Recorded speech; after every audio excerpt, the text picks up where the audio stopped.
Topic what do all acids have common, यानी हम लोग जो भी एसिड यूज करते हैं उसमें कॉमन क्या है। कॉमन यानी सब में जो सेम आता हो। तो आप देखिए बोर्ड पे हाइड्रोक्लोरिक एसिड, जब इसको तोड़ते हैं तो हमको H+Cl- आयन मिलता है। आप लोग को पता है ना, plus charge positive ion, Cl- charge negative ion. Cation ion तो पढ़ाए हैं ना। यहाँ पे देखिए HNO3 एसिड, इसको तोड़े H+NO3, H2SO4 H+SO4, ये सब निगेटिव आ रहा है और ये सब पॉजिटिव आ रहा है। सब पे हाइड्रोजन आयन आ रहा है। तो यही हाइड्रोजन आयन जो है सब में कॉमन है। अब आपसे कोई क्वेश्चन करेगा कि what do all acids have common, तो आपका जवाब होगा H+ आयन। जो भी एसिड होगा वो H+ आयन देता है। इसी में आगे है रोल ऑफ वाटर, यानी एसिड में पानी का क्या रोल है, उससे क्या उसका भूमिका होता है। तो आप देखिए, जब हाइड्रोक्लोरिक एसिड को हम वाटर में डिजोल्व किए तो हाइड्रोनियम आयन का फॉर्मेशन हुआ प्लस क्लोरीन। ये हाइड्रोनियम आयन का जो फॉर्मेशन हुआ ये सब में कॉमन है। जितना भी हम एसिड लेंगे सब में जब वाटर में डिजोल्व करेंगे तो हाइड्रोनियम आयन का फॉर्मेशन होगा।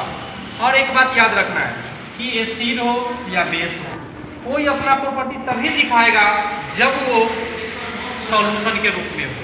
ड्राई स्टेट में अपना प्रॉपर्टी नहीं दिखाता है। इसमें जब तक सॉल्यूशन क्रिएट नहीं करेंगे, सॉल्यूशन नहीं बनाएंगे, तब तक वो अपना प्रॉपर्टी नहीं दिखाएगा। जैसे कोई बेस ले लीजिएगा, उसका जब तक सॉल्यूशन नहीं बनाइएगा तब तक वो लिटमस पेपर को चेंज नहीं करेगा। लिटमस पेपर का कलर चेंज तभी करेगा जब वो सॉल्यूशन होगा। रोल ऑफ वाटर वही हुआ कि हाइड्रोनियम आयन बनाएगा प्लस अपना कैरेक्टर दिखाने के लिए। एक ये कॉन्सेप्ट है, ये कभी कभी पूछ देता है, अर्हेनियस कॉन्सेप्ट। क्या नाम है? अर्हेनियस कॉन्सेप्ट। तो ये कॉन्सेप्ट जो अभी हम लोग पढ़े हैं वही है कि जब किसी एसिड को जब पानी में हम लोग मिलाते हैं, जब किसी एसिड को पानी में डिजोल्व करते हैं तो हाइड्रोनियम आयन का जो फॉर्मेशन होता है यही अर्हेनियम कॉन्सेप्ट है। कोई पूछेगा कि अर्हेनियम कॉन्सेप्ट क्या है, तो व्हेन वी ऐड वाटर और we add acid to the water, not water to acid to the water, the hydronium ion is formed, is called arrhenius concept. Okay, इसमें एक बात याद रखना है जो पिछले भी क्लास में भी हम लोग डिस्कस किए थे कि जब भी हम लोग डाइल्यूट करेंगे, याद है ना, डाइल्यूशन प्रोसेस यानी उसके स्ट्रेंथ को कम करना।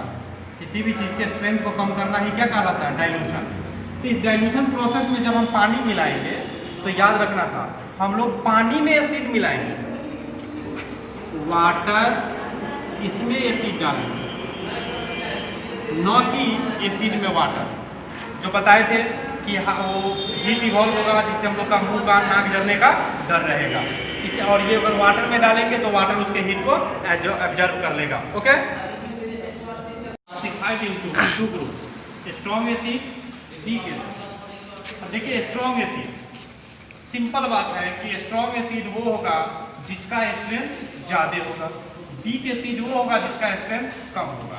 हम लोग देखते हैं यहाँ विच आर कंप्लीटली आयोनाइज्ड, वैसा एसिड जो पूर्ण रूप से आयोनाइज हो जाए, यानी पूरा का पूरा एसिड ब्रेक डाउन होके जब वाटर में डिजोल्व करेंगे तो डिजोल्व होके पूरा का पूरा एसिड क्या कर दे? हाइड्रोजन आयन का फॉर्मेशन कर दे, आयोनाइज्ड हो जाए। लेकिन वीक एसिड में पूरा का पूरा आयोनाइज नहीं होता है, ये पार्शियली आयोनाइज होता है। कुछ आयोनाइज होता है, कुछ नहीं होता है। दूसरा चीज ये है कि आप लोग पढ़े होंगे पीएच वैल्यू, पीएच स्केल पे जो लोग नापते हैं पीएच वैल्यू, तो उस पर कितना रहता है? 14, 0 से 14 रहता है ना। बीच में कितना होता है? 8। तो जिसका लेस पीएच वैल्यू होगा ना, जिसका पीएच वैल्यू लेस होगा वो उतना ही ज्यादा स्ट्रॉन्ग एसिड होगा। जिसका पीएच वैल्यू जितना कम होगा उतना ही ज्यादा स्ट्रॉन्ग एसिड होगा। जितना पीएच वैल्यू बढ़ता जाएगा उसका स्ट्रेंथ कमता जाएगा, यानी वीक एसिड बनता जाएगा। तभी तो वो जाते जाते एक बार फिर एसिड किस चीज़ में चेंज हो जाता है, बेस में। बेस में ठीक उसका अपोजिट होता है। बेस में क्या होता है कि जितना ज़्यादा रहेगा उतना कम, नहीं सॉरी, जितना ज़्यादा रहेगा उतना ज़्यादा बेसिक होता है।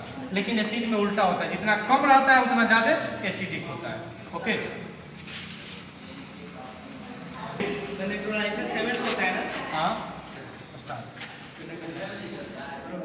Next topic, properties of basis. तो हम लोग पहला फिजिकल प्रॉपर्टीज पढ़ चुके हैं। फिजिकल प्रॉपर्टीज जिसमें आप देखे थे कि टेस्ट, इसका टेस्ट कैसा होता है, बीटर। उसके बाद टच, सॉपी टच, यानी जब बेस को टच कीजिएगा ना तो सॉपी साबुन की तरह वो मुलायम सॉफ्ट दिखेगा, प्लेन प्लेन दिखेगा। उसके बाद नेक्स्ट है इफेक्ट ऑफ इंडिकेटर। तो इंडिकेटर का इफेक्ट हम लोग पढ़ लिए थे, लिटमस पेपर का, मिथाइल ऑरेंज का, फेनप्थलीन का, उसे आइडेंटिफाई कर लिए थे हम लोग एसिड बेस का। नेक्स्ट है उसका इलेक्ट्रिक कंडक्टिविटी। तो वो इलेक्ट्रिक कंडक्टिविटी में आप देखिएगा कि कंडक्ट करता है इलेक्ट्रिसिटी, इलेक्ट्रिसिटी कंडक्ट करता है, लेकिन जब उसका सॉल्यूशन हम लोग बनाते हैं तब solution of base can conduct electricity. क्यों? क्योंकि इसमें भी आयन का फॉर्मेशन होता है, और जिसमें आयन का फॉर्मेशन होगा इलेक्ट्रिसिटी को कंडक्ट करेगा। ठीक है, एक एग्जांपल आगे बढ़ाएंगे कि देखिएगा ग्लूकोज इलेक्ट्रिसिटी को कंडक्ट नहीं करता है, एसिड इलेक्ट्रिसिटी को कंडक्ट करता है, बताएंगे आगे। अब है chemical properties of base. Chemical properties of base. Chemical properties of base में सबसे पहला है reaction of base with metals. Reaction of base with metals, यानी जब मेटल से बेस का रिएक्शन होगा तब क्या बनाएगा। तो जब इसमें देखिए, इसमें भी कॉमन होगा, हाइड्रोजन गैस रिलीज होगा, जैसे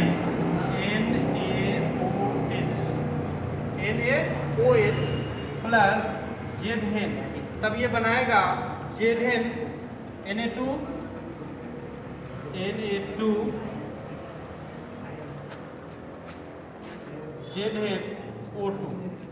ZnO2 प्लस H2। देखिए यहाँ ये बेस है, ये मेटल है, ये दोनों जब आपस में रिएक्शन किया तो इसमें भी हाइड्रोजन गैस इवॉल्व हुआ। कौन सा गैस इवॉल्व हो रहा है, हाइड्रोजन गैस। तो आपसे कोई पूछेगा कि जब कोई बेस मेटल के साथ रिएक्ट करेगा तो क्या करेगा, तो आप बताइएगा कि इसमें भी हाइड्रोजन गैस रिलीज होगा।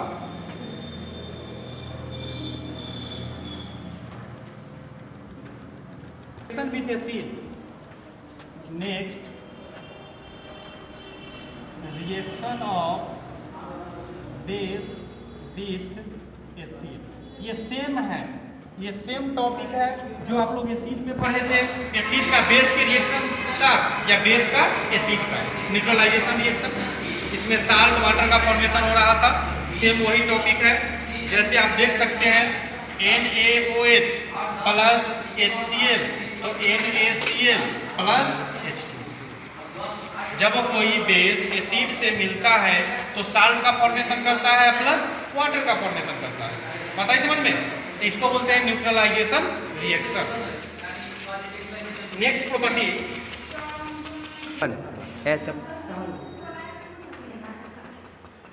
Next property reaction of base, reaction of base with non metallic oxide.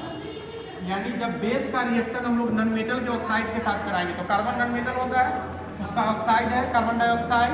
इसको जब बेस के साथ रिएक्शन कराएंगे तब साल्ट और वाटर का फॉर्मेशन होगा। हम लोग बताए थे क्लोराइड, सल्फेट, कार्बोनेट, ये सब जो कंपाउंड होता है वो साल्ट का फॉर्मेशन करता है, साल्ट का वो सब ग्रुप होता है। इसमें कोई दिक्कत कि जब कोई बेस नॉन मेटालिक ऑक्साइड के साथ रिएक्शन करेगा तो साल्ट प्लस वाटर का फॉर्मेशन करेगा। अब फिर नेक्स्ट है behaviour of base in water. Behaviour of base in water, तो हम लोग जस्ट पीछे पढ़े हैं कंडक्टिविटी में कि जब किसी बेस को वाटर में डिजोल्व करते हैं तो इलेक्ट्रिसिटी को कंडक्ट करता है। क्यों करता है इलेक्ट्रिसिटी को कंडक्ट? तो हम बताए थे कि OH माइनस आयन का फॉर्मेशन होता है। इसका फॉर्मेशन होता है OH माइनस आयन का फॉर्मेशन होता है। जैसे NaOH को जब वाटर में हम लोग डिजोल्व करेंगे तो Na प्लस और OH माइनस आयन का फॉर्मेशन होगा। यानी ये सोडियम हाइड्रोक्साइड बेस है, इसको वाटर में डिजोल्व कर रहे हैं। यहाँ पे देखिए H2O है, जब डिजोल्व करेंगे तो sodium ion plus OH minus ion का फॉर्मेशन होगा। तो आप कह सकते हैं कि इसका बिहेवियर कैसा होता है बेस में? गुड कंडक्टर, कंडक्टिविटी इसका बढ़ जाता है। और एक चीज़ ध्यान रखिएगा कि जैसे उसमें हम लोग देखे थे कि एसिड में कॉमन क्या आता है, तो इसमें हम लोग देखेंगे एसिड में कॉमन आता था H प्लस आयन। एसिड में क्या कॉमन आता था? H plus ion. और बेस में क्या कॉमन आएगा? OH minus ion. यही दोनों में कॉमन है। इसका भी होता है अर्हेनियस कॉन्सेप्ट। अर्हेनियस कॉन्सेप्ट में जैसे उसमें हम लोग पढ़े थे एसिड वाला में कि वो H प्लस आयन देता है, यानी हाइड्रोनियम आयन देता था, इसलिए उसको कहते थे अर्हेनियस कॉन्सेप्ट। अब यहाँ पे देखिए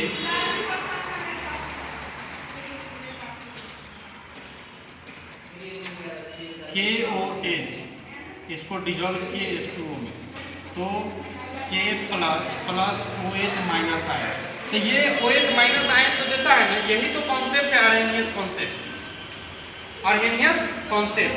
अब आता है क्लासिफिकेशन ऑफ बेस। बेस का क्लासिफिकेशन, तो बेस का क्लासिफिकेशन उसी तरह जिस तरह एसिड के किए थे। Strong base STRONG base,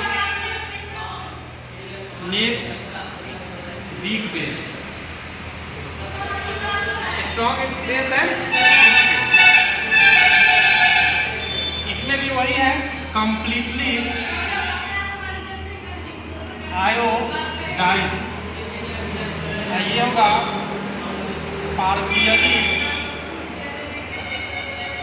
iodised. यानी इसको जब वाटर में डिजोल्व करेंगे तो कंप्लीटली आयोडाइज होके, यानी कंप्लीटली आयोडाइज होके OH माइनस आयन देगा। लेकिन ये पूरा का पूरा आयोडाइज नहीं होगा, ये पार्शियली होगा, कुछ होगा कुछ नहीं होगा। और जब pH वैल्यू चेक करेंगे तो इसका pH वैल्यू कम, स्ट्रॉन्ग का ज़्यादा होगा और बी का pH वैल्यू कम होगा, यानी 14। अगर इसका pH वैल्यू 14 है तो वो स्ट्रॉन्ग होगा और pH वैल्यू 9 है तो वो वीक होगा। ओके।